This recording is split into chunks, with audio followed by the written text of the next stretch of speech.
Hello and welcome, or welcome back to the Three Strands Pod. How are you guys? How are you doing? How are you feeling? How are you enjoying the transition into autumn? Are you getting your autumn wear ready? Have you sorted out your autumn wardrobe? Hello. There's no time to waste.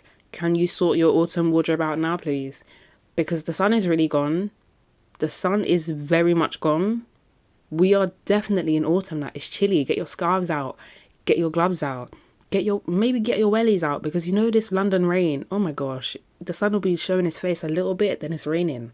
And then it doesn't stop raining. So get your wellies, get your scarves, get your gloves out, get your matching sets out. We are ready. We need to be penging and peng in the autumn because we didn't really have summer. So now the autumn is here. We need to show up and show out.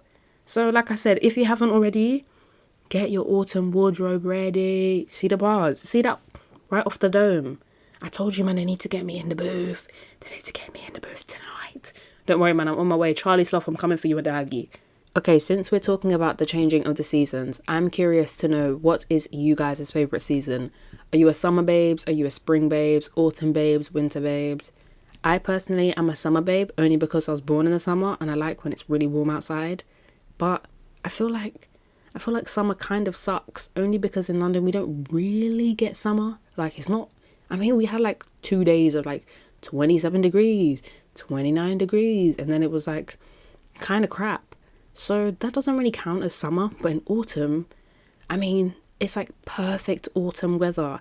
This is what I'm saying. You need to have your autumn wardrobe on point. Go and prepare it, because when the rain starts to fall and the leaves start to fall, you wish you did it before. See the bars? They need me in the booth. I told you, man, they need me in the booth. But let me not deliberate. Autumn, winter, fashion is top tier. Top tier. But summer kind of still bangs, but not in London. But that's a different story. Okay, so now that you're starting to put your wardrobe together, I think the time has come to make it do what it do. So without further ado. Oh. And so without further ado. Oh. Cue the intro.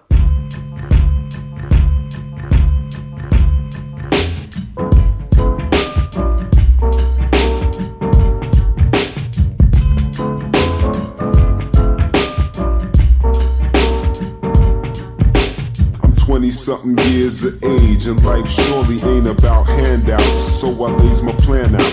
Hard work is living catered to an art called survival. Consider John's lesson from conception to arrival. Now that I'm here, my fears shall decrease. Learning about life, making my way to the east. From 4 square yard struggler, the G's on time. Yo God, hit me with that introducing. Okay, today we're going to be talking about something that is very near and dear to my heart, or 2 things really that are very near and dear to my heart: black culture and music. So, a lot of, if not all of the genres of music were created or largely influenced by black creators, black artists, black influences, black culture, everything. I'm talking hip-hop, R&B, country, rock and roll, garage, grime, drum and bass, jazz, everything. You name it, we did it. And a lot of people like to look over, dismiss, or just straight up deny that there were or have been, and still are, large black influences for these genres that are now mainly associated with white artists, such as like rock and roll. And black performers are constantly made to be exceptions in genres that they invented. And it has to stop here, and it has to stop now. The movement of people, culture, heritage, sounds, all mixed together brought new sounds, and some people have leached off those sounds and made them their own, completely disregarding the people that first brought them to the scene. When Lil Nas X made Old Town Road, there were big debates as to whether or not it was country. It was literally taken off the country chart and labelled as country trap, or country type rap, and even plain old hip-hop. First of all, Old Town Road is not hip-hop. It's country. I mean, the instrumental of Old Town Road contains samples of rock and country songs, including the banjo. Here is a fun fact for you about the banjo. I found that the literal construction and sound of the banjo is a byproduct of what enslaved Africans carried over, and it would become one of the main instrumental components in country and folk music. Tell me that this whole genre wasn't influenced by black artists. Tell me it wasn't influenced by black culture. Tell me it wasn't influenced by black people. And when you think of country music now, the face of it is white. And yet still, when they use our sounds, when they use our culture, when they use our instruments, they don't see our artists as real artists. A good watch on Netflix is Ma Rainey's Black Bottom, and you should watch it if you want to see a black woman who was a prominent figure as a blues singer. Plus Viola Davis and Chadwick Boseman are in it, so why wouldn't you want to watch it? So moving from music, we're going to keep on the topic of some other trends and influences that black people have provided to the rest of the world. And we're going with hoop earrings.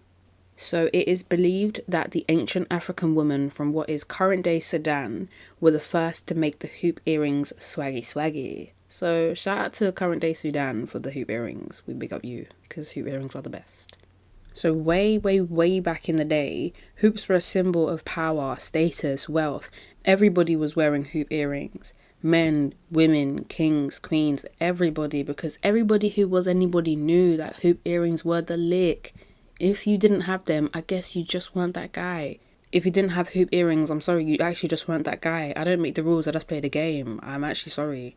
One thing that I've seen time and time again is that for non-black people, a lot of our culture and our heritage is used as influence for other things, and for them it's nothing more than a disposable asset. One thing non-black people love to do is that they look at black culture and black heritage, black influences, they look at all of these things to take inspiration, and then they praise each other for their edginess, their coolness, their stylishness, and then the black people are being stereotyped and ridiculed for just being a part of their own culture. Just doing what is natural to them.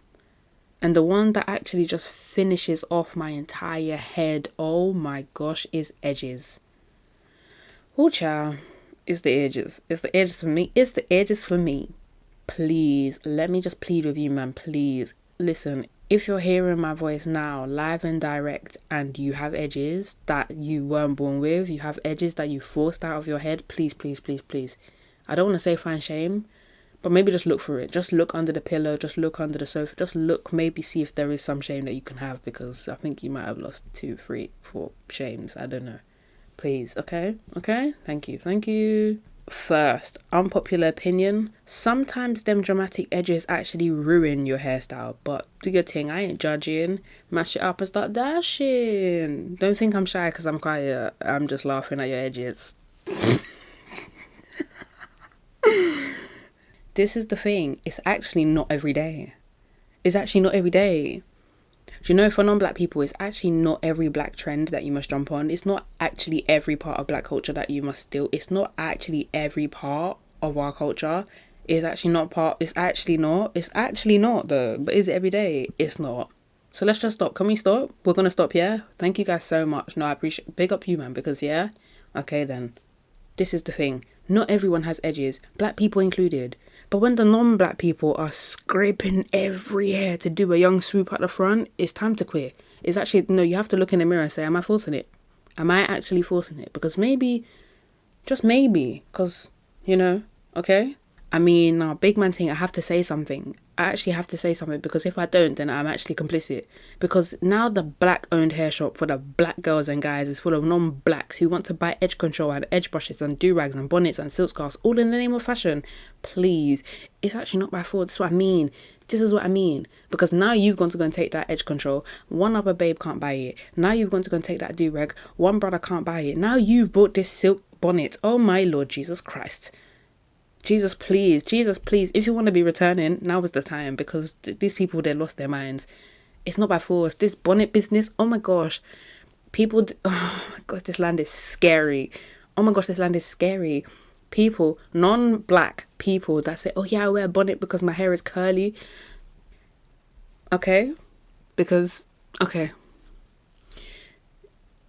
You have to say something, because if I say something, I'm going to hurt her feelings. Don't. Okay, because, okay, I'm going to go. Thank you guys so much. I'm going to go. But thank you guys so much. And I really appreciate you, man. Big up you. Big up each and every one of you.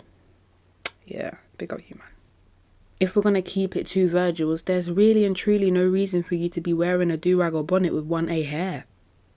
Why do you have an edge brush but your hair is 1A? What was the reason?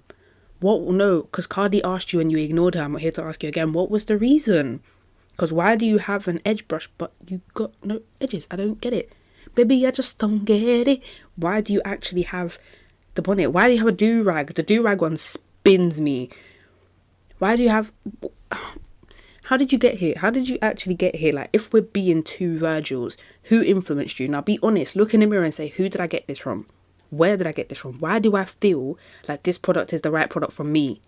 How was I convinced that I was the target audience for this product? How did I know they were marketing to me? Because why do you have the edge brush? Why do you have the edge control? Why do you have the bonnet? Where did you even get that from? Where did you go and know that this is for you? How did you get there? Genuinely asking, because I'm confused. I am confusion. I'm not saying if you're non-black you shouldn't slick your hair. I mean, if you're going to your friend's house, yeah, and you're getting ready at your friend's house because you man are about to go out and you're like, how should I do my hair? Let me just do a slick back bun. And your friend says, yeah, I got edge control and an edge brush. Cool. But how did you end up in the hair shop with a bonnet and edge control and edge brush and Cantu? How did you end up with all of these things in your basket and you're now at the counter? How did you end up here? How did you get here? Why does Poppy have a bonnet? Why is Connor wearing a do-rag? Why? I just don't understand how sometimes we need to gatekeep. I don't get it. I just don't understand it. Because if we don't gatekeep, now let me ask you man a question. Before people want to come into the comments and drag me and do this and do that and they say cancel her, listen, let me explain why I'm saying gatekeep. You have to gatekeep from early. Gatekeep from the hair shop. Maybe even before the hair shop. Gatekeep from your friend's house. When your friend is saying let's slick our hair and your friend has got 1A hair and your hair is even 4C, maybe just gatekeep from then. Because when you don't gatekeep then suddenly, like I said, Poppy's now in the hair shop buying all the bonnets. All the Cantu is finished. All of it's gone because Poppy's bought it. Now Poppy's bought it. Poppy now wants to do braids. Poppy wants to do faux locks. Poppy wants to do all of these different hairstyles. Poppy's now got cornrows. How do you gatekeep down? How do you gatekeep now Poppy's got cornrows? How do you do that? Please, can we just leave the hairstyles to the black people? Because they've already got the edge brushes. They've already got the bonnets. They've already taken the do-rag. Can we just keep the hairstyles? Please? Okay, because can we just keep our hairstyles? Can we do that? Because again, if we're keeping it two Virgils, what we don't need is our hairstyles. I'm talking black people. Our hairstyles from our cultures. We don't need it to be rocked by non-black people in order to make them cool. We don't need you to rename it. We don't need you to make it fancy. We don't need you to even have the hair. We don't just leave it. We don't need you to rename our hairstyle. We know it as the hairstyle. Just leave it at that. Like I said, it's not everything in black culture that you must jump on. It's not every trend. It's not every aspect. It's not by force. It's really not though. Fam, I mean, no shade, no tea, but Adele and her Bantu knots, Bieber and his dreadful locks, Kim K and her boxer braids, can we please just leave it out? It's not by force jump on everything that black people do. You can actually appreciate and not appropriate. Just say, wow, that's nice and finish. You don't have to say, wow, that's nice, I wish I could do it even though I know it's not for me, let me just do it anyway and then go and rename their this thing and da-da-da. It's not by force. Just say, oh my gosh, you look nice, your hair is nice, your music is nice, your style is nice, your fashion is nice, you have really great influence, and leave it at that. It's not by force. Oh, please, Biko, please, I beg, come, okay? Because it's too much. At this point, it's not even too much, it's past too much. Please. And I feel like I say this every time I talk about something to do with black culture. But if you're going to sit there and listen to everything I've just said and be like, it's just a hairstyle, it's not that deep, you can't gatekeep a hairstyle, you can't gatekeep aspects of culture because people take influence from everyone. Cool, I'm not saying don't take influence, I'm saying don't take the piss. If you're going to like something, like it, pay it homage, leave it at that. You don't need to go and rework someone's culture and name it your own and make it your own, because this is what people do. When black people have braids, it's unprofessional. When black people have locks, it's unprofessional. When white people do it, it's cool. When black people do it, it's ghetto. Please, can we just leave it? Can we actually just leave it? This is why I'm saying we need to gatekeep. Because when we say, no, non-black people cannot have a part in this, non-black people cannot remake this, non-black people cannot have a say with this thing, then cool, we can keep it to ourselves. We can enjoy it and we can remix it if we want. Because it's ours. I can change my name tomorrow. I don't need people to come and change my name for me. It's not your name to change. It's not my culture that you're going to come and rework and rename and restart. It's not that deep. It's not your culture. Like I said, you can take influence from it and make something. You can see Bantu knots and then you can make your own hairstyle that was inspired by Bantu knots. You don't need to go and rock Bantu knots. You don't need to go to the hair shop to go and buy edge control. You don't need to wear braids. You don't need to go and buy Ankara. You don't need to go and keep doing these things. It's not that deep. You can like the culture. You can take influence from it. You don't need to come and rework the culture. Because you get all the benefits of looking cool and being praised and whatever. But then when people that are actually from that background, from that culture, from that heritage, people that this is just natural to, people that this is a part of their identity, when they embrace that, it's 2 thumbs down. It's 2 thumbs down and a sad face. When black people embrace their culture, when black people embrace their heritage, when black people embrace their identities, it's not uncool and it's not unprofessional and it's not ghetto. It's just natural. That's just them. Black people are the blueprint. So wake up and smell the castor oil. And if you had any plans of becoming a rock and roll or country artist, getting your hair done in a particular style, maybe just do a little research into whether or not you're appropriating black culture or maybe even someone else's culture. Okay? Because it's more than likely not necessary for you to do so. And that's it for today's episode of Black People Invented Everything. Everything. Make sure you check the description for any links below. If you do any additional research and find anything that I may have missed, feel free to let me know, inform me, or share with someone else. Make sure you guys are not appropriating black culture or anyone else's culture. And like I said, feel free to take influence, but try not to rework people's culture and mess with people's identities, because all of that is unnecessary. Pay homage where it's due, show love where it's due, and enjoy life. But that is it from me. Till next time, peace in the Middle East to you and your crew. What? Peace in the Middle East to you and your crew.